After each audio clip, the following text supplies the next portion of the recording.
Dear Davidson Fellow Scholarship Team, my name is Ronit Katikaneni. I would love to be able to use this video to go through a timeline of my project by looking at where it began, publication, and future works.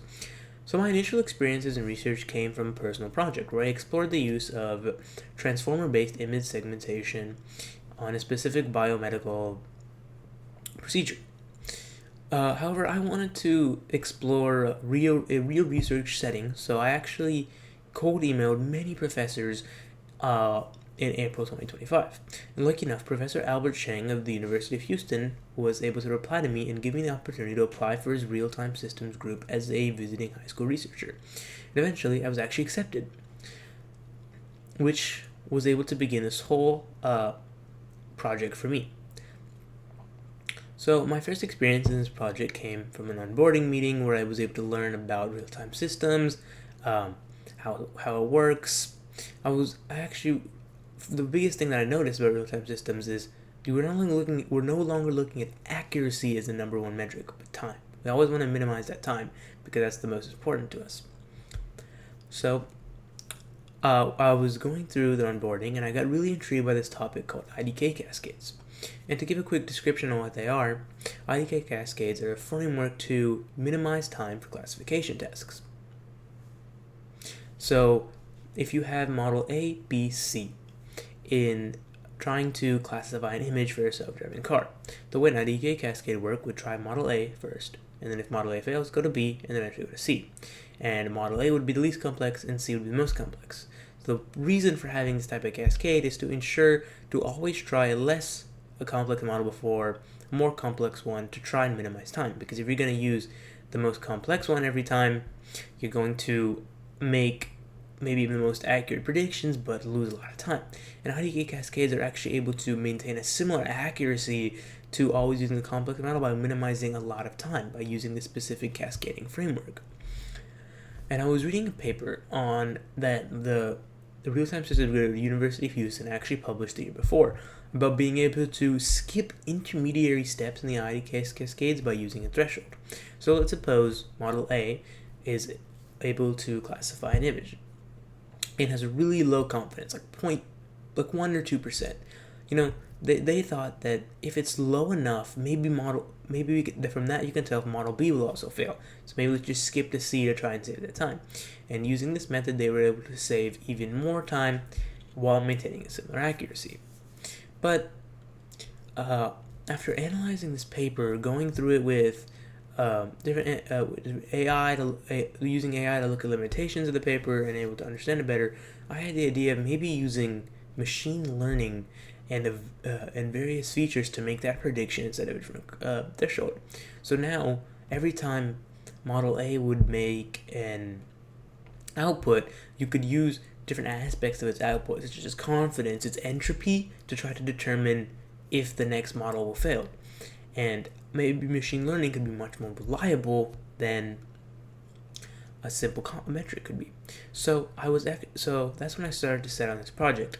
I was able to download the data sets the previous paper used with the threshold-based skipping, and I set up experiments. So the first thing I did was gather a data set that could be used to train this model to determine if the next model in the cascade should be skipped or not.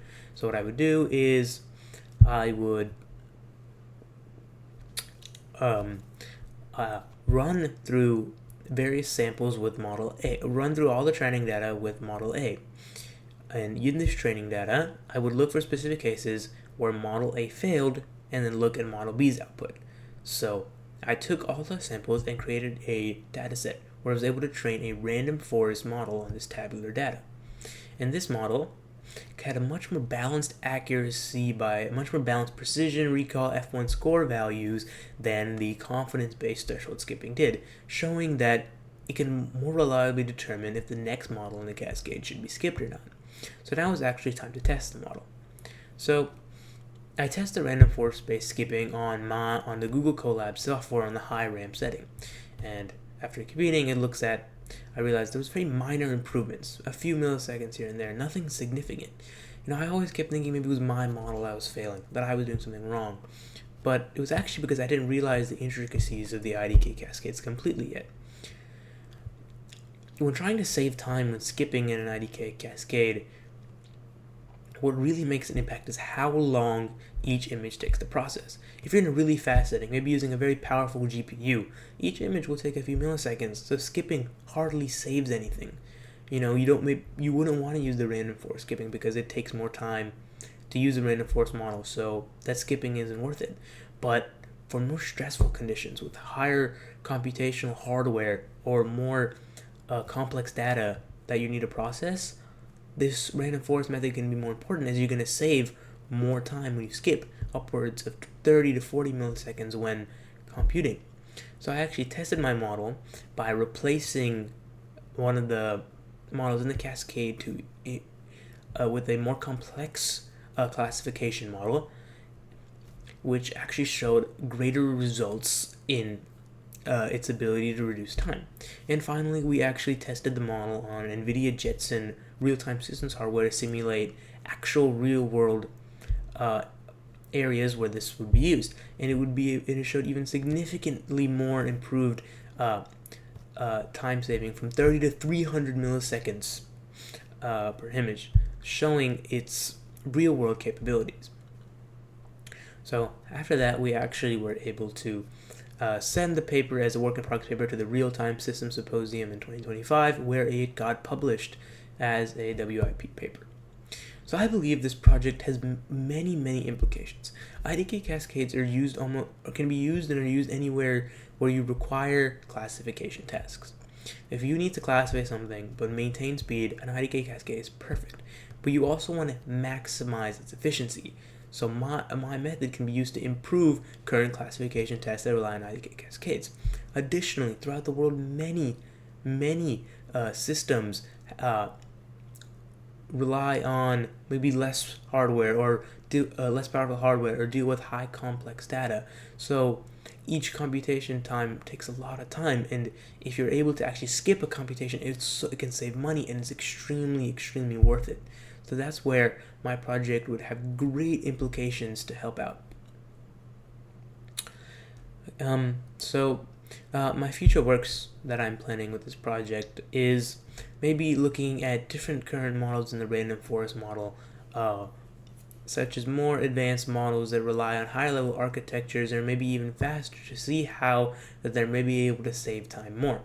Additionally, I'm looking to expand past frameworks of just an IDK cascade of 3 samples, as maybe in the real world you're going to deal with much more variations of models. So thank you so much for watching my video, and I would love if you could select my project for the scholarship. Thank you so much. I had a great time being able to look at my project with you guys.